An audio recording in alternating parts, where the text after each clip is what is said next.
My wife's uncle's reckless son hit my daughter and fled. Wife's uncle, the CEO, called me. My son has immunity. I own the judge. Drop it, I replied. You have no idea who you are talking with. You have 10 minutes to turn him in. The CEO laughed. 9 minutes later, his lawyer called me. Who the hell are you? We're ready to accept all of your terms. Just stop what you started. Let me tell you something about the moment your whole damn world gets flipped upside down like a pancake in a tornado. It usually starts with something as innocent as a phone buzzing on your desk. I was knee-deep in a stack of essays about the Revolutionary War, red pen bleeding all over some kid's creative interpretation of why Benedict Arnold was totally justified. Mr. Hale, because the Continental Army had, really bad health care, when my phone started vibrating like it was having some kind of electronic seizure. The name on the screen made my stomach do that thing where it forgets how gravity works for a hot second. Ria. My wife doesn't call during school hours unless someone's dying or the house is on fire. And even then, she'd probably text first because she's considerate like that. I swiped to answer, and what I heard damn near made me drop the phone like it was a live grenade. Ria was sobbing. Not the pretty kind of crying you see in movies, but the ugly, soul-deep kind that sounds like someone's trying to breathe underwater while their heart's getting ripped out through their throat. Marcus, she gasped between hitches that made my chest tighten. There's been an accident. Iris. Oh God. Marcus, she's at Mercy General. You know that feeling when an elevator drops too fast and your stomach tries to escape through your mouth? Yeah, multiply that by about 1,000 and you're getting close to what happened to me in that moment. The red pen fell from my fingers, landing on Tommy Brennan's essay with a splat that looked way too much like blood for my liking. What happened? I managed to croak out, but the rational part of my brain, the part that usually keeps me from doing spectacularly stupid things, had already checked out for the day. My body was moving on autopilot, shoving papers into my bag like they actually mattered, grabbing my keys with hands that suddenly felt like they belonged to someone else. Hit and run, Ria choked out. She was walking home from Emma's house, and, Marcus, they just left her there. On the street, like she was nothing. I've heard people say that time slows down during emergencies, but that's complete horseshit. Time doesn't slow down. It turns into this weird, elastic thing that stretches and snaps without warning. 1 second, I was in my classroom surrounded by the familiar smell of whiteboard markers and teenage desperation, and the next, I was behind the wheel of my beat-up Honda, driving like I was auditioning for Fast and Furious. Teacher's revenge. The drive to Mercy General usually takes about 25 minutes if you obey all those pesky little suggestions like speed limits and traffic laws. I made it in 12, and let me tell you, I ran more red lights than a colorblind NASCAR driver. Every intersection was a gamble, every yellow light was a personal challenge, and every slow-moving minivan was a conspiracy designed specifically to keep me from my daughter. The emergency room at Mercy General smells like industrial disinfectant mixed with fear and broken dreams. It's a scent that hits you like a slap in the face and sticks to your clothes for weeks afterward. I burst through those automatic doors like some kind of deranged superhero, wild-eyed, and probably looking like I'd just escaped from a psychiatric facility. Ria was in the waiting area, hunched over in one of those uncomfortable plastic chairs that hospitals must buy specifically to make bad situations worse. Her mascara had taken a scenic tour down her cheeks, and she was clutching a tissue that looked like it had been through a paper shredder. Where is she? I asked, though it came out more like a growl than actual human speech. Before Ria could answer, a woman in scrubs approached us with the kind of measured calm that medical professionals perfect after seeing every possible variation of human tragedy. Dr. Lillian Meadows, according to her name tag, looked like she'd been working in emergency medicine since the invention of Band-Aids. She had those steady eyes that had seen everything and the gentle voice that delivered bad news like it was a science. Mr. and Mrs. Hale? She asked, though she already knew the answer. I'm Dr. Meadows. I've been treating Iris. This is the part where time did that elastic thing again. Dr. Meadows started talking. Fractured ribs, concussion, bruised lung, jagged cut on her arm that would leave a scar, but the words felt like they were coming through water. My brain kept trying to process the information while simultaneously rejecting it, like a computer trying to run software it wasn't designed for. She's stable, Dr. Meadows continued, and that word, stable, became my new favorite word in the English language. The injuries are serious, but not life-threatening. She's sedated right now, but you can see her. Ria's hands were shaking like autumn leaves in a hurricane, so I took them in mine and held on tight. My voice, when I finally found it, sounded steadier than I felt. "Thank you, doctor. When can we take her home?" "We'll need to monitor her for at least 48 hours, she explained. "Head injuries require careful observation, and we want to make sure there are no complications with the lung contusion." That's when Detective Luis Ortega made his entrance, following a uniformed patrol officer who looked like he'd rather be literally anywhere else on the planet. Ortega had that particular brand of tired that comes from dealing with humanity's greatest hits on a daily basis, but his eyes were sharp and focused. "Mr. and Mrs. Hale? I'm Detective Ortega. I'm investigating the incident involving your daughter." He laid out the facts like he was reading from a grocery list, but each item hit like a punch to the gut. A matte black sports car running a red light at 50+ miles per hour. The driver fled the scene, leaving my 13-year-old daughter bleeding on the asphalt like roadkill. Two witnesses who were too shocked to get a clear look at the license plate, but they managed to catch a partial, enough to trace the car. "The vehicle is registered to Trent Voss," Ortega said, and I watched Ria's face go about 3 shades paler. "He's the son of Alistair Voss." "Well, shit. Alistair Voss, CEO of Voss Meridian Group, local big shot, and more importantly, Ria's uncle. The same Uncle Alistair who sent expensive Christmas presents and made sure everyone knew exactly how much they cost. The guy who treated family gatherings like board meetings and spoke about people like they were quarterly earnings reports." Ria closed her eyes like she was trying to make the whole situation disappear through sheer force of will. "Oh God, Marcus. Trent's always been reckless, but this is attempted vehicular manslaughter with failure to render aid," I said, my teacher voice automatically switching to the tone I used when explaining why cheating on tests was a spectacularly bad idea. "This is leaving a child to die in the street." Detective Ortega nodded grimly. "We're working on locating Mr. Trent Voss now. He hasn't been home since yesterday, and his phone's been going straight to voicemail." After Ortega left with promises to keep us updated, Ria and I were finally allowed to see Iris. Walking down that hospital corridor felt like the longest journey of my life, each step echoing off the sterile walls like a countdown to something I wasn't sure I was ready for. She looked so small in that hospital bed, surrounded by machines that beeped and hummed like electronic lullabies. Wires and tubes connected her to various monitors, and there was a thick bandage wrapped around her left arm where the scar would be.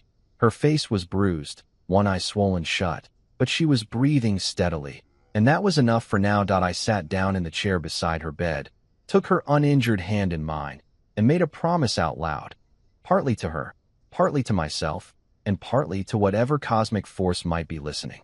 "I'm going to make sure the person who did this faces consequences," I whispered. "Real consequences. Not the kind of justice that money can buy, but the kind that actually means something." As I sat there watching my daughter sleep, feeling the steady rhythm of her breathing, something inside me shifted. It was like a door opening in a part of my mind that I'd kept locked for years, the part I'd deliberately buried when Ria and I decided we wanted a quiet life, a safe life, a normal life. But normal was apparently off the table now. And quiet? Well, quiet was about to become a thing of the past, the old part of me, the part that knew how to find pressure points and leverage, the part that understood how power really worked and where the bodies were buried, stretched and yawned like it was waking up from a long nap. Time to get to work. You know what's funny about family? Not funny haha, but funny in that twisted, cosmic joke kind of way that makes you wonder if the universe has a seriously warped sense of humor. One minute you're all gathered around the Thanksgiving table pretending to like each other's potato salad, and the next minute one branch of the family tree is trying to kill another branch with a 2-ton death machine. While Iris slept off her pharmaceutical cocktail of painkillers and sedatives, looking like a tiny warrior who'd lost a battle with a freight train, my phone started lighting up like a Christmas tree in Times Square. Ria's family had apparently activated their emergency phone tree. You know, that ancient communication system that works faster than CNN and twice as unreliably. First it was Cousin Janet, calling from Phoenix with that breathy voice she uses when she's about to deliver gossip that's too juicy for Facebook. "Oh my God, Marcus, we just heard about Iris. Is it true it was a hit and run? Do they know who did it? Then came Aunt Patricia from Milwaukee, who somehow managed to make even genuine concern sound like she was auditioning for a soap opera. Rhea, honey, we're all just devastated. If there's anything, and I mean anything, we can do. Uncle Bob called from his fishing boat somewhere off the coast of Florida, shouting over what sounded like a hurricane, but was probably just his ancient outboard motor. Tell that son of a bitch whoever hit our girl that he'd better hope the cops find him before I do. Each call was like a small earthquake, shaking Rhea a little more, making her shoulders hunch further inward. She'd answer with the same tired voice, deliver the same basic facts, accept the same hollow condolences, and hang up looking like she'd aged another year. But then, around 9:30 that night, my phone lit up with a number I didn't have saved in my contacts. I knew exactly who it was, though. You develop an instinct for these things when you've spent years reading people like their badly written instruction manuals. I stepped out into the hallway, away from Iris's room and the steady beeping of her monitors, and answered on the fourth ring. No reason to seem eager. Marcus. The voice was smooth as aged whiskey and twice as toxic. Alistair Voss didn't bother with pleasantries like hello, or how's my great niece doing after my psychopath son tried to turn her into street pizza. Alistair.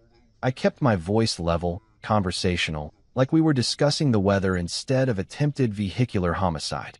I assume you've heard about this unfortunate situation involving Trent and young Iris. Unfortunate situation. Jesus Christ. The man had a gift for turning attempted murder into corporate speak. I bet he called the Titanic an unplanned aquatic event. I've heard, I said, watching a nurse hurry past with an armload of 4 bags. Your boy left my daughter bleeding on the street like roadkill, then fled the scene. So yeah, I'd say I'm caught up on current events. There was a pause. Not the kind where someone's thinking, but the kind where someone's recalibrating their approach after realizing their first strategy just belly flopped. Marcus, I need you to understand something. His voice dropped to that confidential tone that rich people use when they're about to explain how the world really works to us poor, naive peasants. My son has immunity. I own the judge who'll be handling this case. The investigating detective owes me favors that go back years.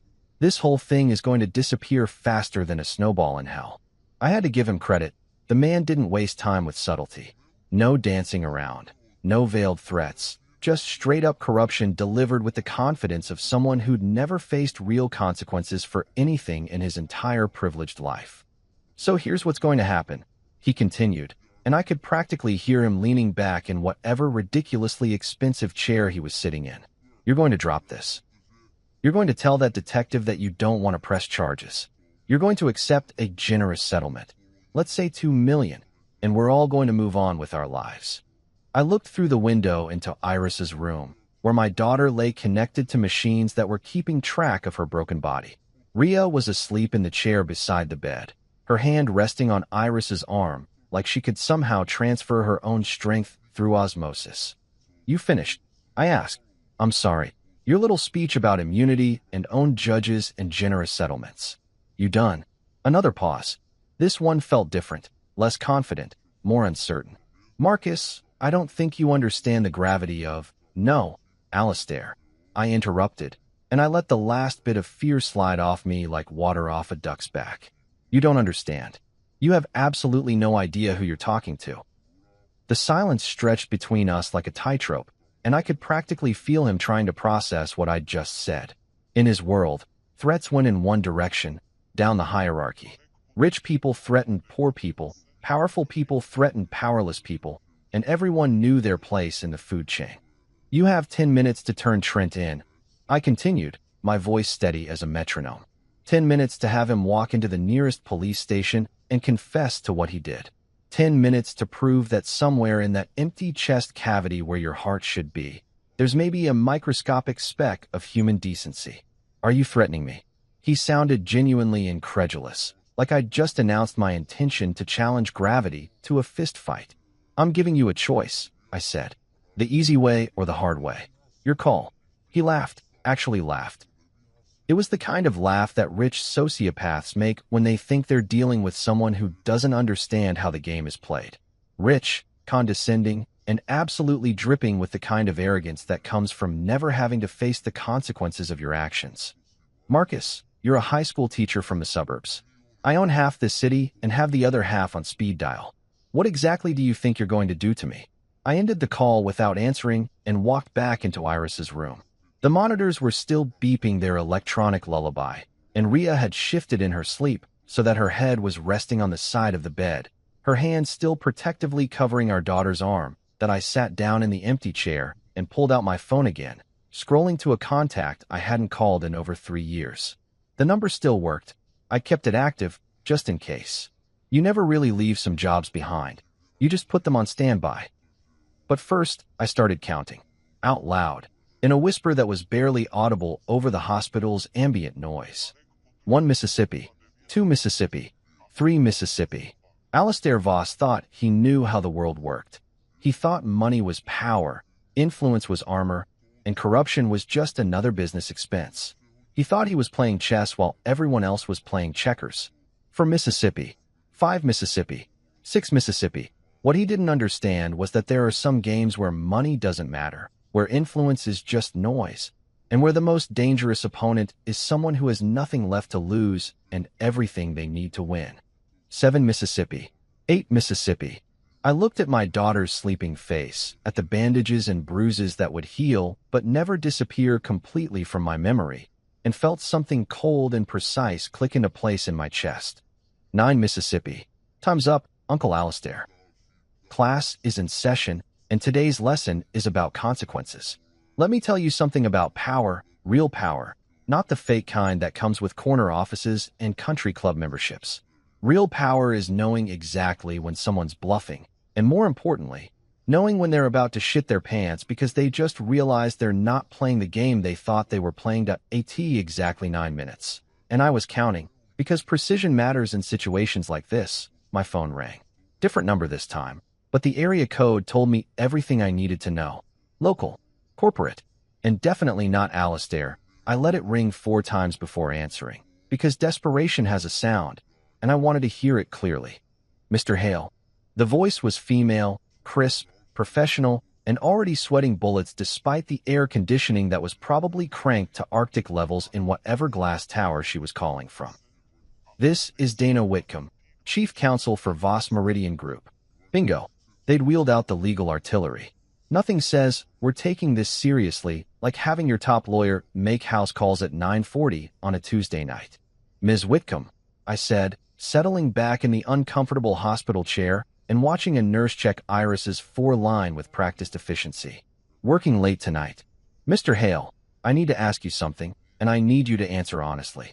Her voice had that particular quality that lawyers develop when they're trying to sound calm while internally screaming. Who the hell are you? I almost smiled. Almost. I'm a high school teacher, Ms. Whitcomb. I teach American history and civics. You know, boring stuff like the Constitution and how the justice system is supposed to work. Cut the shit. The professional veneer cracked just enough to let some genuine panic leak through. In the last 6 minutes, I've had 3 separate board members call me in a panic. Judge Reeves just filed an emergency medical recusal from all active cases. The mayor's office is suddenly very interested in reviewing our municipal contracts. And somehow, the IRS has decided that tonight is the perfect time to schedule a surprise audit of our charitable foundation. Now I did smile, though she couldn't see it through the phone. Sometimes the beautiful thing about corruption is that it's like a house of cards built on a foundation of jello. One tiny poke, and the whole thing starts wobbling. Sounds like you folks are having a rough evening, I said. Maybe you should try turning it off and turning it back on again. Mr. Hale. Her voice dropped to that desperate whisper that people use when they're trying to negotiate with a hurricane. We're prepared to accept all of your terms. Whatever they are. Just stop. Whatever you started. I looked through the window at Iris, who had shifted slightly in her sleep. The bruising on her face looked even worse under the harsh hospital lighting, all purple and yellow like some kind of abstract art painted with pain. Here are my terms, I said, and I let my teacher voice take over, the one I used when I was explaining something important that they'd definitely be tested on later. Full surrender. Tonight, I want Trent's confession, complete and unedited. I want full toxicology results. I want any dash cam footage he might have tried to hide, and I want it untouched. I want the car delivered to the police impound lot, exactly as it was, with every piece of evidence intact. Done, she said immediately. What else? You will not contact Detective Ortega. You will not call Judge Reeves, or whoever replaces him. You will not tamper with witness statements or evidence or so much as a single byte of data. All deliverables go directly to Detective Ortega at 9:00 a.m. sharp tomorrow morning. Understood. Anything else? Then we talk about restitution and community impact. Not hush money, not settlements, not checks with lots of zeros designed to make this go away. We talk about what it's going to take to make this right. The silence stretched for about 10 seconds, long enough for her to realize that her client's usual playbook had just been fed into a paper shredder. Mr. Hale, she said finally, may I ask, what's your background? Because I've been practicing law for 23 years, and I've never seen anyone dismantle a defense strategy this efficiently without filing a single motion. I told you, I said. I'm a teacher. I believe in accountability, consequences, and making sure everyone does their homework. After I hung up, I pulled out my phone and sent a quick text to Detective Ortega. Evidence will land tomorrow morning. Be ready. His response came back almost immediately. What kind of evidence? The kind that makes cases airtight, I typed back. The kind that ambitious prosecutors dream about. Rhea stirred in her chair, blinking awake with that disoriented look that people get when they fall asleep in hospital furniture. Was that your phone? She whispered. Just some folks who wanted to discuss their evening plans, I said. Go back to sleep, babe. Everything's under control. She gave me that look, the one that said she knew I was up to something but was too tired to interrogate me about it. Marcus, please tell me you're not about to do something that's going to end up with you in jail. I'm not going to jail, I said, and I meant it. I'm just making sure that the right person does. She closed her eyes again, but I could tell she wasn't really sleeping. Rhea's always been able to read me like a book, probably because I'm about as subtle as a freight train most of the time. But this was different. This was the part of me that she'd only heard stories about, the part that existed before we met, before we fell in love, before we decided that quiet suburban life was what we wanted. I looked at my phone again, scrolling through contacts I hadn't touched in years. Names and numbers of people who owed me favors, people who knew how the real world worked behind the scenes, people who could move pieces on boards that most folks didn't even know existed. But I didn't need favors for this. I didn't need shadow networks or off-the-books operations or any of the cloak and dagger bullshit that made for good movies but terrible real life.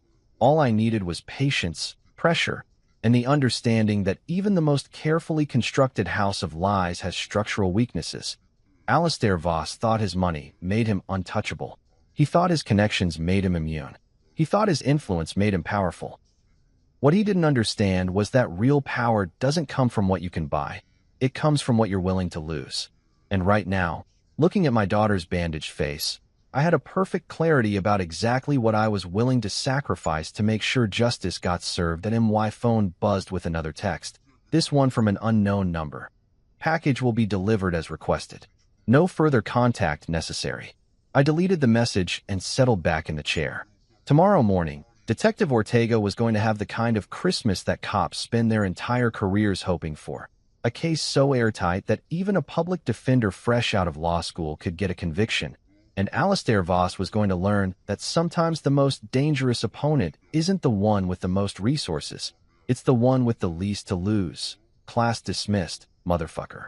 Here's the thing about reinventing yourself. It's a lot like trying to quit smoking. You can throw away all your cigarettes, avoid your old smoking buddies, and tell everyone you meet that you're a reformed nicotine addict who's all about clean living and yoga retreats. But that doesn't mean the muscle memory disappears. It doesn't mean you stop knowing exactly where to buy a pack at 3 in the morning, or that your fingers forget how to hold a lighter. That I'm a high school teacher. That's what it says on my business cards, my tax returns, and the little nameplate outside room 237 where I spend my days trying to convince teenagers that the Battle of Gettysburg wasn't actually a video game. I've got the khaki pants, the coffee-stained ties, and the perpetual look of someone who's explained the same concept 17 different ways and is gearing up for attempt number 18. But there's a file with my name on it sitting in a windowless room in D.C. that tells a very different story. A file that says I used to do work that didn't involve lesson plans or parent-teacher conferences or explaining to administrators why Jimmy Patterson's essay about World War II consisted entirely of the phrase "Hitler was bad," repeated for 3 pages. The official term was intelligence analyst, which sounds about as exciting as watching paint dry in slow motion. The reality was more like being a professional puzzle solver for people who collected secrets the way other folks collected baseball cards. I was good at finding patterns, connecting dots, and figuring out how to apply exactly the right amount of pressure in exactly the right spot to make very bad people have very bad days. That I retired from that life when Rhea and I got married. Not because I was burned out or traumatized or any of that Hollywood bullshit, but because I wanted something normal, something clean, something that didn't require me to lie about what I did for a living when people asked at barbecues. But here's the beautiful thing about skills like mine: they don't rust. They just sit there in the back of your brain like tools in a garage, waiting patiently for the day when you need to fix something that regular tools can't handle. After Dana Whitcomb's panic-stricken phone call, I walked down to the hospital cafeteria and bought the worst cup of coffee in recorded human history. I sat in a corner booth under fluorescent lighting that made everyone look like extras from a zombie movie, and I pulled out my phone. The number I dialed belonged to Merrick Quinn, my old handler. The one person on the planet who knew exactly which strings were legal to pull and which ones would get you a free trip to a federal penitentiary. Merrick was the guy who taught me that you didn't need guns or explosives or any of that action movie nonsense when you had patience, leverage, and a solid understanding of how bureaucracies actually functioned. Marcus Hale, Marek's voice came through the phone like gravel in a cement mixer. I was wondering when you'd call. You heard. I hear everything, kid. Your daughter okay? She will be. I took a sip of the coffee and immediately regretted every life choice that had led me to that moment. I need some information, Merrick. Public records, corporate structures, board minutes, contract paths, and judges whose mortgages don't make sense. You really do hear everything. Merrick chuckled, and I could picture him in whatever bunker he was working out of these days, surrounded by monitors and files and the accumulated paranoia of 30 years in the intelligence game. What's the target? Voss Meridian Group. Alistair Voss specifically. And before you ask, this is personal, but it's clean. No black ops, no off-books favors, nothing that's going to show up in anybody's congressional hearing. Just good old-fashioned sunlight and transparency. The most dangerous weapons in the arsenal. Give me 4 hours. He hung up without saying goodbye, which was vintage Merrick. The man had about as much use for social pleasantries as a fish had for a bicycle, but he could dissect a corporate structure faster than a master chef could fillet a salmon. That I finished my toxic waste coffee and headed back upstairs to Iris's room. Rhea was awake again, sitting beside the bed and reading one of those magazines that hospitals keep around to make sure their patients don't die of boredom before their actual medical conditions can kill them. How's she doing? I asked, settling into the chair on the other side of the bed. Better. Her vitals are stable, and the doctor thinks they might be able to reduce some of the pain medication tomorrow. Rhea looked at me with those eyes that missed absolutely nothing. What are you up to, Marcus? Research, I said, which was technically true. Research into what? The Voss family business practices. You know, just making sure I understand who we're dealing with. She closed the magazine and gave me the full intensity of her attention. Marcus, I know you. I know that look. You're planning something. I'm planning to make sure that the person who hit our daughter faces appropriate consequences for his actions. That's what any parent would do. Most parents would let the police handle it. Most parents don't have a daughter lying in a hospital bed because some rich asshole's kid thinks traffic laws are suggestions. My phone buzzed with the first batch of information from Merrick. Corporate filings, board memberships, contract awards, property records. The kind of publicly available information that most people never bothered to look at because it was boring as hell and written in language that made legal documents look like children's books. But if you knew how to read between the lines, if you understood how shell companies worked and why certain contracts got awarded to certain bidders, the picture that emerged was more beautiful than anything hanging in the Louvre. Voss Meridian Group wasn't just a construction company. It was a carefully constructed web of subsidiaries, partnerships, and consulting relationships that had tentacles reaching into city planning, county contracts, state infrastructure projects, and federal procurement processes. Nothing illegal on the surface, but everything designed to maximize profit while minimizing oversight. More information kept flowing in. Judges who'd received generous campaign contributions, city council members who'd voted on suspiciously profitable zoning changes, inspectors who'd somehow missed obvious safety violations on Voss construction sites that by 3 in the morning. I had a complete picture of how Alistair Voss had built his little empire. It was actually impressive in a deeply corrupt sort of way, like watching a master craftsman build a house of cards during an earthquake. The beautiful thing about corruption is that it requires darkness to survive. It thrives in shadows, in backroom deals, in handshake agreements that never get written down. But corruption is also fragile. It only works as long as everyone involved agrees to keep quiet and look the other way. All you have to do is turn on the lights that I wasn't going to break any laws. I didn't need to. I was just going to make sure that every reporter, every prosecutor, every regulatory agency, and every ethics committee in the state had access to the same publicly available information that I was looking at. Sometimes the most devastating weapon in the world is a really bright flashlight. There's something deeply satisfying about walking into a lion's den when you know exactly where all the lions are sleeping and which ones have forgotten to sharpen their claws.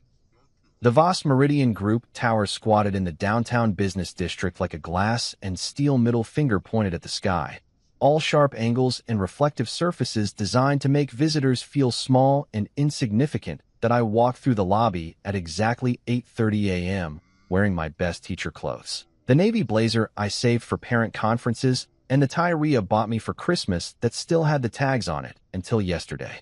I probably looked like someone who'd gotten lost on his way to a PDA meeting, which was exactly the point. The lobby was all marble and intimidation, with abstract art that cost more than my annual salary and a reception desk that looked like mission control for the International Space Station. The receptionist, a woman in her 20s who'd probably been hired more for her ability to look decorative than her typing skills, gave me the kind of smile that rich people's employees use when they're not sure if you're supposed to be there. "Can I help you?" she asked, and her voice had that practiced sweetness that came with a side order of condescension. "I'm here to see Beverly Klein," I said, handing her a business card that identified me as exactly what I was, a public school teacher from the suburbs. "I don't have an appointment, but I think she'll want to see me." Beverly Klein was Alistair's chief of staff, the woman who managed his calendar, filtered his phone calls, and probably knew where he buried the bodies. According to Marek's research, she'd been with the company for 15 years, which meant she'd seen every dirty deal and backroom handshake that had built this empire. The receptionist made a phone call, speaking in hushed tones like she was discussing state secrets. After a few minutes of whispering and meaningful glances in my direction, she hung up and pointed toward the elevators. 23rd floor. "Miss Klein will meet you." The elevator ride was smooth as silk and twice as expensive, with buttons that probably cost more than my car. Soft jazz played from hidden speakers, and everything smelled like money and leather polish. I spent the ride thinking about Iris, about the way she'd looked that morning when the nurse had helped her sit up to eat some Jell-O. The bruising was fading, but the scar on her arm would be permanent, a daily reminder that some people thought consequences were for other folks. Beverly Klein was waiting when the elevator doors opened, and she looked exactly like Central Casting would order if they needed someone to play corporate ice queen. Perfectly styled gray hair, a suit that probably cost more than my mortgage payment, and eyes that could freeze hell over. "Mr. Hale," she said, extending a hand that felt like shaking hands with a mannequin. "I understand you wanted to speak with Mr. Voss." "That's right," I said, following her down a corridor lined with photographs of construction projects and ribbon-cutting ceremonies. "We have some family business to discuss." She led me to a conference room with floor-to-ceiling windows that offered a panoramic view of the city. The table was large enough to land a helicopter on, and the chairs looked like they'd been designed by someone who thought comfort was a sign of weakness. "Mr. Voss will be with you shortly," she said, then left me alone with my thoughts and the knowledge that I was probably being recorded from 6 different angles that I didn't have to wait long. Alistair Voss entered the room like he owned it, which, technically, he did, accompanied by that particular brand of arrogance that comes from never having to face real consequences for anything. He was tall, silver-haired, and wearing a suit that cost more than most people's cars. Everything about him screamed power, money, and the kind of confidence that came from buying your way out of every problem you'd ever encountered. "Marcus," he said, like we were old fishing buddies meeting at the local bar. "Good to finally meet face to face." He didn't offer to shake hands, which was probably wise. Instead, he walked over to the windows and stood with his back to me, looking out over his kingdom like Caesar surveying Rome. "Hell of a view, isn't it?" he said. 23 floors up, you can see everything. The whole city spread out like a map. From up here, people look like ants." "Funny thing about ants," I said, settling into one of the uncomfortable chairs. "They're small individually, but they can carry 20 times their own weight. And when they work together, they can bring down things a lot bigger than themselves." He turned around, and for the first time since I'd met him, he looked genuinely curious. "You're not what I expected." "What were you expecting?" "Someone angrier. Someone more emotional." He walked over to the table, but didn't sit down. "Most people in your situation would be screaming, making threats, demanding blood. I'm not most people." "No," he said slowly. "You're not." He leaned against the table, close enough that I could smell his cologne, something expensive that probably came in bottles shaped like Greek statues. "So let's talk business. I assume you're here about my offer." "What offer?" "The settlement. 2 million, like I mentioned last night. Clean, simple, everyone moves on with their lives." I looked at him for a long moment, then pulled out my phone and checked the time. 9:15. "Your lawyer promised Detective Ortega a full evidence package at 9 o'clock sharp. I hope she's punctual." His expression didn't change, but something shifted behind his eyes, like a light switching off in a distant room. "You think you're clever. I think I'm thorough. You have no idea what you're dealing with, Marcus. This isn't some classroom where you get to play teacher and everyone follows the rules. This is the real world, where power matters and connections determine outcomes. You call your influence immunity," I said, standing up and walking over to join him by the windows. "It's not. It's dust." "Is that supposed to be some kind of threat?" "It's an observation." I looked out at the city below, at all the people going about their lives, unaware that their morning commute was being observed by a man who thought he was God. "You've spent decades building this empire on bribes, backroom deals, and bought judges. But empires built on corruption have a fatal flaw, which is, they require darkness to survive. And darkness is just the absence of light." His phone buzzed. He glanced at it, and I watched his face change, just a slight tightening around the eyes, but enough to tell me that Judge Hartley Reeves had just made his surprise medical recusal official. That wasn't my doing. That was the judge feeling the heat of impending scrutiny and deciding he'd rather spend time with his family than explain his financial relationships to a federal ethics committee. "Problems?" I asked. "Minor complications." But his voice had lost some of its smooth confidence. "Nothing that can't be managed." "You know what I find interesting about your operation?" I said, walking back toward the conference table. "It's incredibly sophisticated. Shell companies, consulting agreements, strategic campaign contributions. You've built a machine that converts public money into private profit with the efficiency of a Swiss watch. Business is business. But machines have moving parts. And moving parts can break." I picked up my jacket from the chair where I'd left it. Especially when someone starts asking uncomfortable questions about why certain contracts got awarded to certain companies, or why certain judges consistently rule in favor of certain defendants. Another buzz from his phone. This one made him actually look at the screen, and I saw his jaw tighten.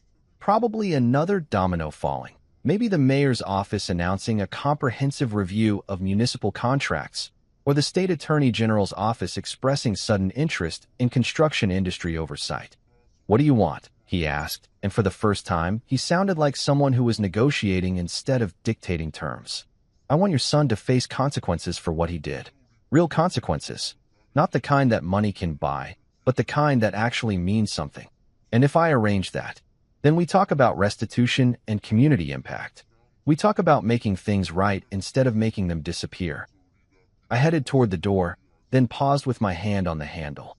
"Oh, and Alistair? That view from 23 floors up? It works both ways. People down there can see you too." I left him standing by the windows, staring at his reflection in the glass, and probably wondering which mirror was lying. Time to see how well his empire handled a little sunlight. You know what they say about chains? They're only as strong as their weakest link. And in the Voss family chain, Trent was definitely the link that looked like it had been forged out of tin foil and bad decisions. While his daddy was busy playing power games in his glass tower, Junior was holed up like a cockroach in the kind of place that rich kids go when they want to pretend they're rebels. The Crimson Room was one of those exclusive speakeasies that charged $50 for a cocktail and made you feel sophisticated for drinking in a basement. It was hidden behind a fake bookshelf in what used to be a legitimate restaurant, because apparently nothing says, "I'm a serious adult," like pretending you're living through prohibition that I didn't go myself. That would have been like sending a school principal to negotiate with teenagers. Instead, I made a phone call to Armin Woodard, a defense attorney who had two qualities that made him perfect for this job. He had a spine, and he had a conscience. In a profession where those features were about as common as unicorns, Armin was practically a mythical creature. I'd known Armin for about 5 years, ever since he'd volunteered to speak at our school's career day and spend an hour explaining to my students why, because it pays well, was a shitty reason to become a lawyer. He was one of those rare attorneys who got into law because he actually believed in justice, not just because he wanted to drive a BMW and intimidate people at dinner parties. "You want me to do what?" Armin asked when I called him that morning. I was sitting in the hospital cafeteria, nursing another cup of coffee that tasted like it had been filtered through a gym sock, while Rhea stayed upstairs with Iris. "I want you to have a conversation with Trent Voss," I said. "A very specific kind of conversation about choices and consequences. Marcus, I can't just walk up to someone and offer legal advice. That's not how attorney-client privilege works. You're not offering advice. You're presenting options. Think of it as a public service announcement about the legal system." There was a pause, and I could practically hear him thinking. Armin was smart enough to know that I wouldn't be calling him unless I had all my ducks in a row, but he was also ethical enough to worry about crossing lines that shouldn't be crossed. "What kind of options?" he asked finally. "The kind that help young Mr. Voss understand exactly how fucked he is, and exactly how unfucked he could be if he makes better choices than his old man." 2 hours later, Armin called me back with a report that was better than I'd dared hope for. "Jesus Christ, Marcus," he said, and I could hear traffic in the background, which meant he was probably walking somewhere he didn't want to be overheard. "That kid is a mess. I found him exactly where you said he'd be, drunk off his ass at 2 in the afternoon, surrounded by empty whiskey bottles and the kind of friends who disappear the second real trouble shows up. How'd he take your little presentation? Like someone who just realized he's been swimming with sharks while wearing a meat suit." Armin's voice had that mix of professional satisfaction and human sympathy that good lawyers develop. "I laid it out for him, Marcus. All of it. The charges he's looking at, the evidence that's already been collected, the witnesses who saw him flee the scene."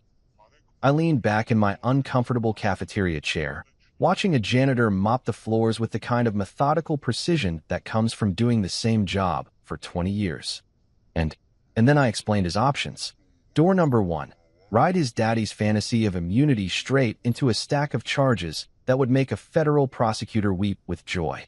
Vehicular assault, leaving the scene of an accident, reckless endangerment, and that's just for starters. With his priors, did you know he's got 2 DUIs and a reckless driving charge from college? He's looking at serious time. What about door number 2? Door number 2 is where things get interesting. Turn himself in, cooperate fully, show genuine remorse, accept counseling and community service in addition to whatever sentence he gets. With the right judge and a demonstration of real accountability, maybe he's looking at 18 months to 2 years, eligible for parole if he keeps his nose clean. I felt something unclench in my chest. Not relief, exactly, but the satisfaction of watching a plan come together. How'd he respond? Like someone who just discovered that actions have consequences and daddy's money can't solve everything. Armin paused, and I heard a car door slam. "Marcus, I have to ask, how did you know he'd be there? And how did you know he'd be in the right frame of mind to listen to reason?" "Lucky guess," I said, which was technically true. I'd made an educated guess based on 20 years of teaching teenagers, plus some strategic intelligence about where rich kids go to drink away their problems. Bullshit. This whole thing feels orchestrated. The timing, the evidence package that magically appeared at the police station this morning, the way his father's support network is suddenly evaporating. None of this is coincidence.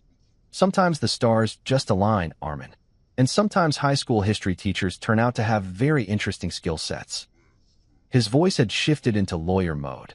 Curious, probing, but not accusatory. I'm not complaining, mind you.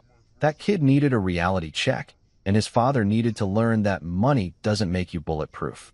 I'm just saying that if I didn't know better, I'd think someone with serious experience in pressure tactics was pulling strings behind the scenes. Hypothetically speaking, I said, if someone did have that kind of experience, what would you think about their methods? Hypothetically, I'd think they were playing by the rules, using publicly available information, and letting the system work the way it's supposed to work, which is more than I can say for the Voss family's usual approach to problem solving. That evening, at exactly 6:47 p.m., Trent Voss walked into the downtown police station looking like someone who'd been hit by the same truck that had run over his life. Armin was with him, playing the role of responsible adult supervising a very stupid child who was finally ready to face the music, according to Detective Ortega, who called me with an update that was definitely not required but deeply appreciated. Trent looked like he'd been crying for about 6 hours straight. His expensive clothes were wrinkled, his hair was a disaster, and he had the hollow-eyed look of someone who'd spent the day staring into the abyss of his own actions. "I did it," he said, and those were the first words out of his mouth when Ortega started the recording. Not, "I want my lawyer," not, "I'm invoking my Fifth Amendment rights," not any of the usual rich kid dodges that money could buy.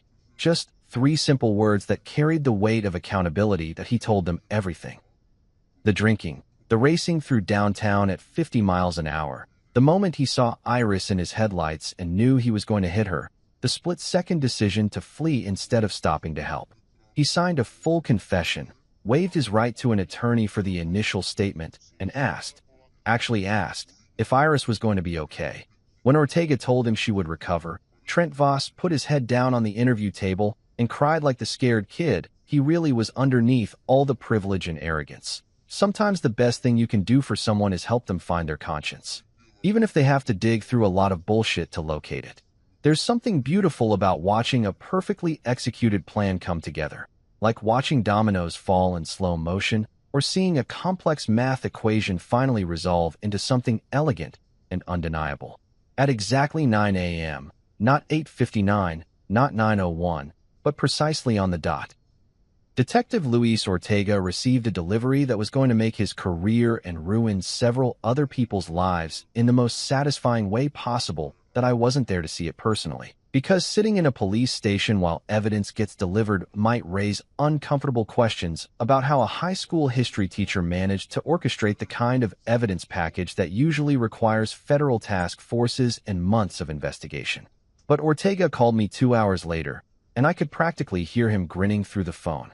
"Marcus, you need to see this," he said, and his voice had that barely contained excitement that cops get when they stumble onto a case that's going to be talked about in the academy for years. "Can you come down to the station?" "What's going on?" I asked, though I had a pretty good idea. I was sitting in Iris's hospital room, watching her work through some physical therapy exercises that were designed to test her coordination after the concussion. She was moving slowly, carefully, but she was moving, which was more than I'd dared hope for 3 days ago. "Just come down. Trust me, you're going to want to see this." An hour later, I was sitting in an interview room that smelled like burnt coffee and institutional disinfectant, while Ortega spread out evidence like a dealer laying out cards for the world's most satisfying poker game. "It started with a phone call at 8:45, he said, opening the first file folder. "Some lawyer I'd never heard of, Dana Whitcomb, calling to say that evidence related to the Iris Hale case would be delivered within 15 minutes. I thought it was some kind of joke. He pulled out a manila envelope thick enough to choke a horse.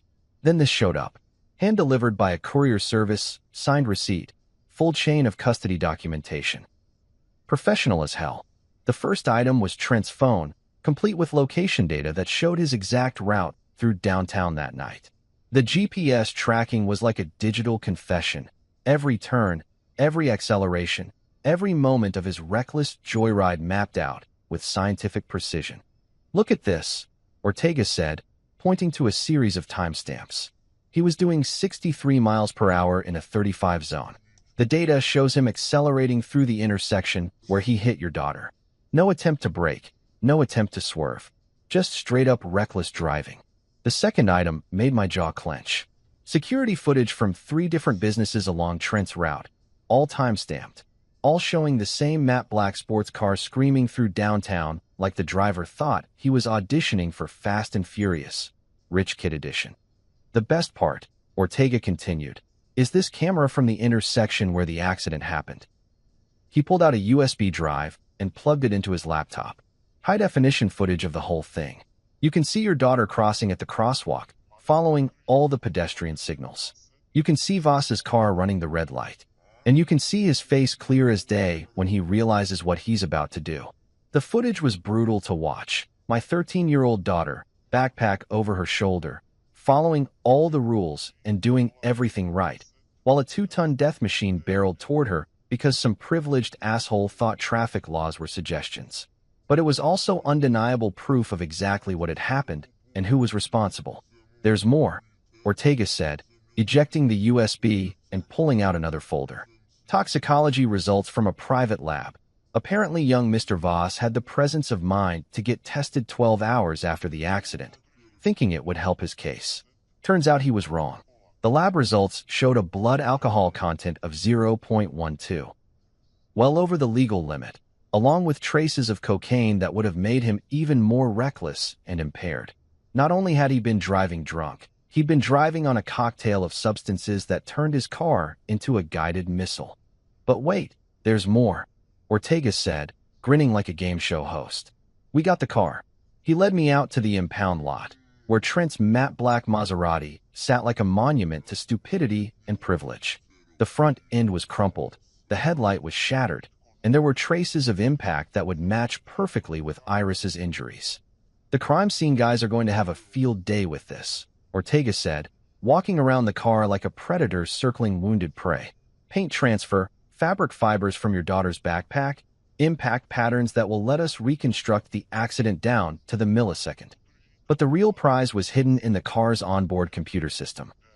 Modern cars are basically computers on wheels, recording everything from speed to braking patterns to steering inputs. Trent's Maserati had been keeping a digital diary of his driving habits, and that diary was about to become Exhibit A in a criminal trial. The computer shows he was accelerating through the intersection, Ortega explained, pulling up data on his tablet. No attempt to brake, no evasive maneuvers. The impact happened at 52 miles per hour in a 35 zone. Your daughter never had a chance. I stood there looking at the car that had nearly killed my daughter, feeling that cold, precise anger that had been driving me since this whole nightmare began. This wasn't just a case of bad judgment or a moment of panic. This was sustained, deliberate recklessness that could have easily killed Iris instead of just putting her in the hospital. There's one more thing, Ortega said, and his voice had shifted to something more serious. The dashcam footage. He pulled out another USB drive, this one labeled with evidence tape and chain of custody signatures. Apparently, Mr. Voss thought he was clever enough to wipe the camera's memory. Unfortunately for him, he didn't understand how digital storage actually works. The recovered footage was damning in ways that went beyond just the accident. It showed Trent drinking while driving, laughing with someone on his phone about owning the streets, and making jokes about pedestrians being too slow to get out of his way. It was a window into the kind of entitled, sociopathic mindset that viewed other people as obstacles rather than human beings. This is going to trial, Ortega said, ejecting the USB and locking it back in the evidence folder. With this kind of documentation, even a public defender fresh out of law school could get a conviction. Vehicular assault, leaving the scene, reckless endangerment, DUI. This kid is looking at serious time. What about his father? I asked. That's a different investigation, Ortega said, but his smile suggested that other people were already asking very interesting questions about Alistair Voss's business practices. Let's just say that when you shine a bright light in dark corners, you sometimes find more cockroaches than you expected. As I drove back to the hospital, I felt something that had been knotted in my chest since Tuesday night finally begin to loosen. Not relief. That would come when Iris was fully recovered and justice had been served. But satisfaction. The deep, bone-deep satisfaction of knowing that sometimes the system works exactly the way it's supposed to work. Sometimes the good guys win, the bad guys face consequences, and the evidence speaks louder than money ever could. There's a particular kind of poetry in watching an empire built on arrogance and corruption collapse under the weight of its own bullshit. It's like watching a controlled demolition in slow motion. Everything looks solid and permanent until someone hits the right pressure points, and then the whole structure comes down with the inevitability of gravity. Thursday morning started with Alistair Voss, probably drinking his usual $100 a pound coffee and reading the Wall Street Journal while congratulating himself on being a master of the universe. By Thursday evening, he was learning that the universe has a twisted sense of humor and doesn't give a shit about his opinion of himself. The first domino fell at 10:23 a.m., according to the timestamps that Merrick had been tracking for me. Judge Hartley Reeves, the same judge who'd supposedly been in Alistair's pocket deeper than loose change, filed an emergency medical recusal from all active cases, citing unforeseen health complications that required immediate attention. Translation: the judge had suddenly developed a severe case of conscience, probably triggered by the realization that federal ethics investigators were very interested in his recently renovated summer home and the consulting fees his wife had been receiving from companies that mysteriously won a lot of cases in his courtroom. The second domino fell an hour later when the mayor's office announced a comprehensive review of all municipal contracts awarded in the past 5 years. This wasn't unusual. Politicians love announcing reviews and investigations that make them look proactive without actually doing anything.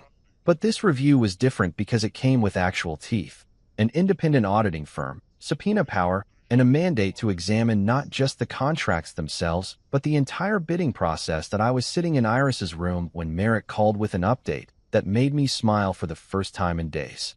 She was working on some homework that her teachers had sent over. Apparently getting hit by a car wasn't a valid excuse for falling behind in algebra, and bitching about how hospital food was a violation of the Geneva Convention. "Your boy's having a rough day," Merrick said without preamble. His board of directors called an emergency meeting for this afternoon. Word is that the Risk Management Committee has some very pointed questions about potential liability exposure. Liability exposure for what? I asked, though I was pretty sure I knew the answer. Everything. The contract irregularities, the campaign contribution patterns, the suspicious judicial rulings. It's all connected, and it all leads back to the same place. Plus, there's apparently a whistleblower hotline that's been pinging with very interesting calls since yesterday morning. I glanced over at Iris, who was glaring at her math homework like it had personally offended her. The bruising on her face was fading from purple to yellow-green, which the doctor said was a good sign. The scar on her arm was healing cleanly, and the physical therapy was going better than expected. She was going to be fine, more than fine, but she was going to carry the memory of this for the rest of her life. "What kind of calls?" I asked. Construction workers talking about safety violations that got overlooked. City inspectors describing pressure to approve projects that shouldn't have been approved. Accounting staff from various shell companies with very interesting stories about how money moved through the system. Marek's voice had that satisfied tone of someone watching a puzzle solve itself. It's like someone opened a dam and all the dirty water is flowing out at once. The beautiful thing about corruption is that it's a team sport. You can't build an empire of graft and kickbacks by yourself. You need dozens of people willing to look the other way, keep their mouths shut, and pretend they don't see what's happening right in front of them. But the flip side is that when the house of cards starts falling, everyone who was complicit suddenly becomes very interested in saving their own skin. While Merrick was updating me on Alistair's terrible, horrible, no good, very bad day, Detective Ortega was having the kind of afternoon that cops dream about. 3 different federal agencies had reached out to coordinate their investigations: the FBI's White-Collar Crime Division, the IRS Criminal Investigation Unit, and something called the Public Integrity Section that apparently specialized in corruption cases. It's like Christmas morning, Ortega told me when he called with an update. Everyone wants to share information, everyone's being cooperative, and everyone's following proper procedures. No shortcuts, no favors, no backroom deals, just good old-fashioned police work. He'd also been contacted by Elliot Park, a cyber forensics specialist who'd worked with federal task forces on major financial crimes. Park had offered to provide technical assistance as a public service, which was government speak for, "I'm going to help you nail these bastards, and I'm not charging for it." This Park guy is something else, Ortega said. He's got the kind of clearance that makes grown prosecutors weep with envy, and he's volunteered to examine all the digital evidence with full chain of custody documentation. Says he wants to make sure everything will hold up in federal court. The cyber forensics part was crucial because modern corruption leaves digital fingerprints everywhere. Email communications, financial transfers, encrypted messages that aren't as encrypted as people think. All of it creates a trail that experts like Park can follow back to its source. But the real knockout punch came from Mira Chun, a forensic accountant who specialized in untangling complex financial schemes. Chun had apparently developed an interest in the Voss Meridian Group's corporate structure after reading some very interesting public filings that had somehow found their way to her attention. She's calling it the most elegantly constructed money laundering operation she's ever seen, Ortega explained. Not technically illegal, but so ethically questionable that it makes the Panama Papers look like a church bake sale.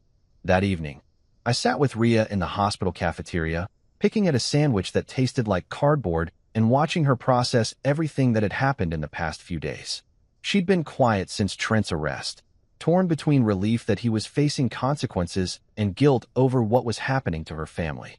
"They're still my family," she said quietly, staring at her untouched coffee. "Alistair may be a bastard, but he's my uncle. I grew up going to his house for Christmas, swimming in his pool during summer barbecues." "I know," I said, reaching across the table to take her hand. "And none of this is your fault, isn't it?" I knew what kind of man he was. I knew how he operated, how he treated people who got in his way. Maybe if I'd said something earlier, then what? You think he would have listened? You think he would have changed? I squeezed her hand gently. "Rhea, your uncle built his empire by convincing everyone around him that corruption was just business as usual. He made it seem normal, acceptable, even necessary. But it was never normal." She nodded, tears starting to form in her eyes. "I just don't want this to turn you into someone I don't recognize." "It won't," I promised, and I meant it. "I'm not doing this for revenge or because I want to destroy your family. I'm doing it because consequences matter, because justice matters, because our daughter is lying in a hospital bed, and the person responsible needs to face the music. Do what you have to do," she said finally. "But promise me you won't let this consume you. Promise me you won't become the kind of person who fights monsters by becoming one."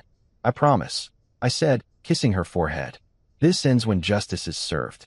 Not before, but not after either." Outside the cafeteria windows, the city lights were starting to come on as evening settled over downtown. Somewhere in his glass tower, Alistair Voss was probably realizing that money couldn't buy him out of this particular problem. The walls were closing in, and all the influence in the world couldn't stop what was coming. There's something deeply satisfying about watching justice work the way it's supposed to work, like a perfectly tuned engine finally getting the chance to run at full capacity. 6 weeks after Trent Voss turned my daughter into a human speed bump, he stood in Judge Faith Pierce's courtroom looking like someone who'd spent the intervening time getting intimately acquainted with the concept of consequences. He'd lost about 20 pounds, which made his expensive suit hang on him like he was a kid playing dress-up in his father's clothes. His hair was shorter, neater, and he'd developed the kind of nervous tics that come from spending your days in county lockup with people who don't give a shit about your trust fund or your daddy's connections. Judge Pierce had been appointed to replace Hartley Reeves after his sudden departure from the bench. Something about wanting to spend more time with family and pursue other interests, which was judicial code for. "The feds are asking uncomfortable questions about my finances, and I'd like to retain some semblance of dignity before I get indicted." Pierce was everything Reeves wasn't: honest, competent, and possessed of the radical notion that the law should apply equally to everyone regardless of their bank account balance. She'd spent 15 years as a prosecutor before becoming a judge, which meant she'd seen every kind of bullshit defense that money could buy and wasn't impressed by any of it.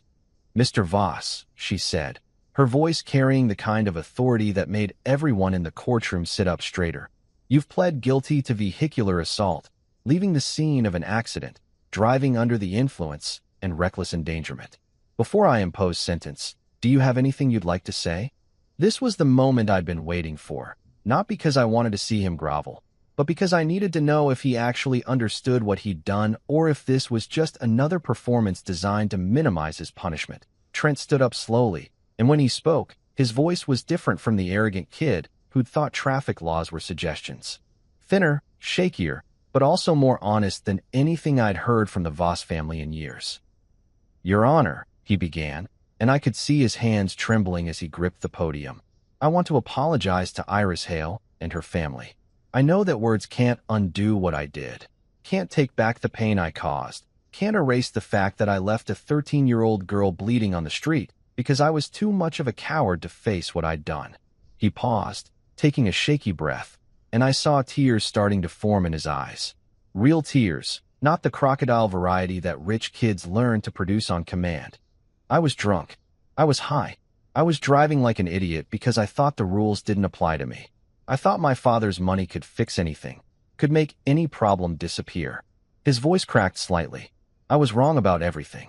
Judge Pierce watched him with the kind of steady attention that judges develop when they're trying to separate genuine remorse from calculated performance. "Go on." "I've had 6 weeks to think about what I did, and I want Iris to know that not a day goes by when I don't think about her. Not a night goes by when I don't see her face in my headlights and wish I could go back and make different choices." He wiped his eyes with the back of his hand, looking more like a scared kid than the entitled asshole who'd nearly killed my daughter. "I know she's going to have that scar for the rest of her life, and I'm going to have to live with knowing I put it there." The courtroom was dead silent except for the scratch of the court reporter's fingers and the distant hum of air conditioning. Even the bailiff, who'd probably seen thousands of sentencing hearings, was paying attention. "I accept full responsibility for my actions," Trent continued. "I'm not asking for mercy, and I'm not asking for leniency. I'm asking for the chance to make this right, somehow, in whatever way I can." Judge Pierce nodded slowly, then opened the file in front of her. "Mr. Voss, the court has reviewed your criminal history, the circumstances of this case, and the victim impact statements submitted by the Hale family. The court has also considered your guilty plea, your cooperation with law enforcement, and the testimony from the counselors and programs you've been participating in during your pretrial detention." She paused, letting the weight of the moment settle over the courtroom like a heavy blanket. "The court finds that your actions on the night in question represent not just a momentary lapse in judgment, but a pattern of reckless behavior enabled by privilege and a fundamental disregard for the safety and welfare of others. You turned your vehicle into a weapon, and you used that weapon to seriously injure an innocent child who was doing nothing more dangerous than walking home from a friend's house." Trent's shoulders sagged, but he didn't look away. Credit where credit's due. He was taking it like a man instead of like a spoiled brat. "However," Judge Pierce continued, "the court also recognizes that you are young, that you have accepted responsibility for your actions, and that you appear to have undergone a genuine transformation during your time in custody. The court believes in redemption, but only when it comes with real consequences." She looked directly at Trent, her eyes boring into him like she could see straight through to his soul. "Therefore, the court sentences you to 3 years in state prison, with the possibility of parole after 18 months if you successfully complete all court-mandated programs and demonstrate continued sobriety and community service." 3 years. Not the slap on the wrist that money usually bought, but not the maximum sentence either. Harsh enough to mean something, but merciful enough to give him a chance at redemption.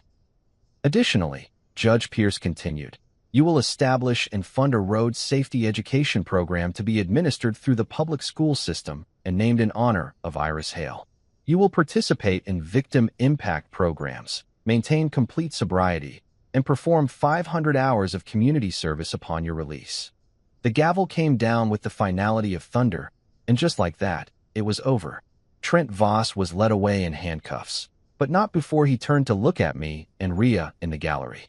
He mouthed the words, "I'm sorry," one more time, and for the first time since this whole nightmare began, I actually believed him. Outside the courthouse, my phone rang. Alistair's name appeared on the screen, and for a moment I considered letting it go to voicemail. But curiosity got the better of me. "Alistair, Marcus." His voice was different, smaller, defeated, stripped of the smooth arrogance that had defined every previous conversation. "I wanted to ask you something." "I'm listening. How did you do this? How did you bring down everything I built in less than 2 months?" I looked up at the courthouse steps. where Ria was talking to Armin Woodard about the civil proceedings that would come next. Iris was at school, back to her normal routine, though she still had a slight limp and would always have that scar on her arm. "I didn't bring down anything, Alistair," I said. "You did." I just refused to look away. There was a long silence, and when he spoke again, his voice was barely above a whisper. "I was wrong about immunity." "Yeah," I said. "You were." I hung up and walked over to my wife, ready to go home and get back to the business of being a family. Justice had been served, consequences had been faced, and sometimes that's all you can ask for. Spring has this way of making everything feel possible again, like the world's been holding its breath through winter and finally remembers how to exhale. The air was crisp and clean, carrying that particular smell of new growth and second chances that makes you believe in things like redemption and fresh starts. I was sitting on the bleachers at Roosevelt High's track, watching Iris jog slowly along the sideline, while Coach Martinez timed her recovery progress. 5 months after a matte black Maserati tried to turn her into street pizza, my daughter was back to doing what she loved, running.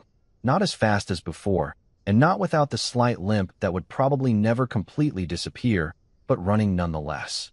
She'd made it clear to everyone within earshot that some entitled asshole with daddy issues wasn't going to take away the thing that made her feel most like herself. She waved at me with the same hand that had squeezed mine in the ICU while machines beeped out the rhythm of her survival. The scar on her arm caught the afternoon sunlight. A thin, straight line that had faded from angry red to pale silver but would never completely disappear. She wore it like a badge of honor now, proof that she was tougher than anyone had given her credit for. Ria sat beside me on the bleachers, her shoulder pressed against mine in that unconscious way that couples develop after years of facing the world together. She'd been quiet lately, processing everything that had happened to her family in the aftermath of Trent's sentencing. The Voss empire hadn't just collapsed. It had imploded with the spectacular thoroughness of a controlled demolition. Alistair was facing federal charges for corruption, racketeering, and about 17 other crimes that carried sentences measured in decades rather than years. The board of Voss Meridian had pushed him out faster than a bad one-night stand, and federal regulators had swooped in like vultures on roadkill. The company was being liquidated, its assets frozen, and its employees scattered to the winds like leaves in a hurricane. "Do you think we did the right thing?" Ria asked, watching Iris complete another lap around the track. "We didn't do anything," I said, taking her hand and threading our fingers together. "The system did what it was supposed to do. Justice ran its course. Consequences happened. You know what I mean." I didn't know what she meant. She was asking if the destruction of her uncle's empire was proportional to what had happened to Iris. She was wondering if 3 years in prison for Trent and federal charges for Alistair was justice or revenge. She was questioning whether the collateral damage, all the innocent employees who'd lost their jobs, all the family relationships that had been shattered, was worth it. "Iris could have died," I said quietly. She was 13 years old, following every rule, doing everything right, and some drunk, high piece of shit nearly killed her because he thought traffic laws were suggestions. Then he left her bleeding on the street like roadkill and went home to Daddy to fix his problems. I know. And if we'd let it slide, if we'd taken their blood money and looked the other way, what message would that have sent? That rich kids can kill poor kids as long as they write a big enough check afterward? That justice is for sale to the highest bidder. Ria squeezed my hand. "You're right. I know you're right. It's hard to watch your family implode, even when they deserve it."